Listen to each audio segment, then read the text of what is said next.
자, 지금부터는 우리가 무엇을 연습할 거냐면, 자, 우리 요걸 연습할 때쯤 되면 기본적으로 기본적인 강의 정도는 어느 정도 완성이 돼 있다. 그래서 문제의 유형에 대한 이해 정도 어느 정도 하고 있다. 그 다음에 제시문들의 종류가 이렇게 나뉘어져 있다. 그 제시문들마다 특성이 있으니 그걸 활용할 수 있는 최소한의 준비가 돼 있다. 근데 이제 봐봐. 우리가 문제 유형도 알았어. 푸는 방법도 알아. 분석하는 방법 알지. 아주 기술적인 영역이야. 그 다음에 제시문의 종류도 알았어. 제시문도 이런 특성이 있고 저런 특성이 있으니까 이걸 재료로서 활용할 수 있다. 이런 것도 알았어. 그 다음은 뭐가 필요하겠니? 그러면 우리가 요리를 할 때 요리의 재료 손질하는 방법 이해했어? 요리의 레시피 갖고 있어. 갖고 있는데 근데 오늘 무슨 요리 만들지는 알고 있어야 되는 거 아니야? 이 요리다라는 건 알고 있어야지. 근데 여기서 중요한 게 있어. 학교마다 만들라는 요리가 어느 정도 방향성이 있다니까? 그래서 성대는 기본적으로 스파게티류를 선호해.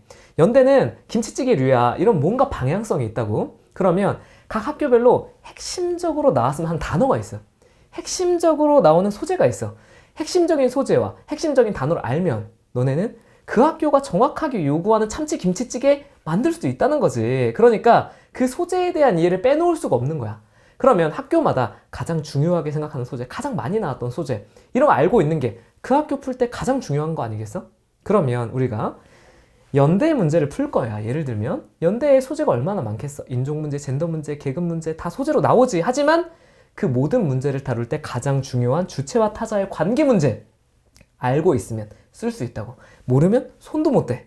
근데 봐봐, 보면 알겠지만 주체와 타자 이걸 이해는 하겠지. 이게 단어가 무슨 말인지는 알잖아. 하지만 각각이 어떠한 역할을 수행하는지 그 관계를 어떻게 잡아내야 되는지를 모르는 경우가 절대 다수야. 연대 문제는 기본적으로 행위의 주체가 있어. 판단을 하기도 하고 실천을 하기도 해. 이렇게 행위의 주체가 있어. 그 다음에 행위의 대상이 있어. 타자적인 대상이 있어. 그러니까 내가 있잖아. 서브젝트로서의 내가 있어. 그리고 오브젝트로서의 목적, 대상이 있어.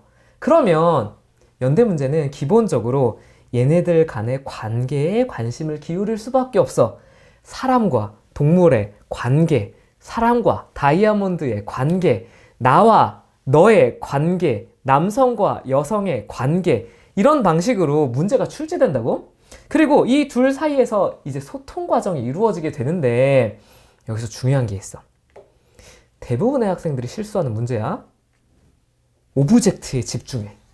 왜냐하면 이게 대상이고 목표잖아. 목적이고 오브젝트에 집중하는 경향이 있어.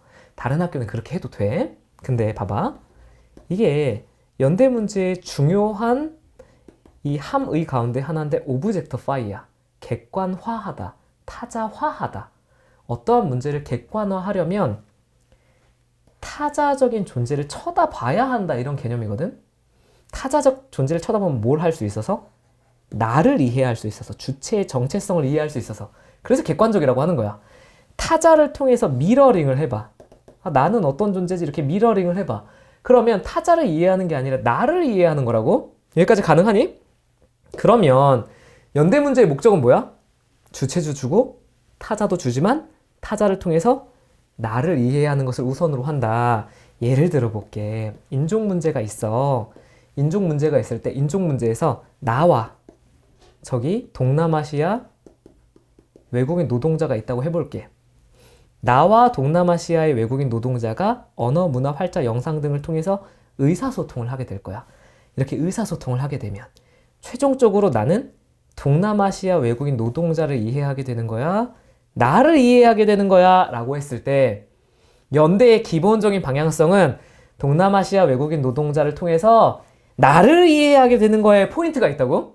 그래서 연대 답안엔 반드시 행위 주체라는 단어가 나올 수밖에 없어. 답을 쓰다 보면 주체라는 단어가 나와. 주체는 타자적 존재를 바탕으로 자기 자신에 대한 이해를 통해 사회적인 실천을 이렇게 연결된다고? 그래서 방향의 방향성 자체가 언제나 나로부터 출발한다로 답을 쓰게 돼. 그래서 답안을 여기에 너무 관심을 기울이지 마. 이게 동물 실험 문제 나왔을 때도 마찬가지인데 사람들 막 동물 실험 불쌍해 막. 동물 어떻게 했으면 좋겠... 이 동물들은 이렇게 실험을 당해서 죽게 당하면 얼마나 불쌍하냐. 이런 데 초점 맞추는 게 아니야. 기본적으로 연대는 그런 방향성이 아니야? 그래, 동물 실험이 이렇게 심각해. 여기에 대한 나의 관심과 공감을 통해서 문제 상황을 객관화하면 나 자신의 객관성을 바탕으로 주관적인 감정적인 판단이 아니라 객관적인 판단을 할 수 있게 되는 거 아니냐? 이렇게 문제가 출제될 가능성이 굉장히 높아. 다시 한번. 주체와 타자의 관계는 타자를 이해하는 데 목적이 있지 않고 타자를 바탕으로 한 주체를 이해하는 데 목적이 있다. 따라서 연대의 제시문이 나오더라도 타자에 주목하지 말고 언제나 그 타자를 바라보고 있는 출발점인 주체에 주목하는 방식으로 접근하자. 그리고 제시문을 볼 때도 항상 이걸 염두에 두고 제시문을 보는 게 좋겠다. 이렇게 생각해줘. 다시 한번. 우리 유형 정리 끝났고 제시문 분석 정리 끝났어. 그럼 내가 소재 정리해 줄 건데 소재 정리할 때 제시문까지 일일이 설명할 필요가 없지? 연대의 핵심 소재 뭐라고? 주체와 타자다. 기억하고 시작하기만 하면 되지.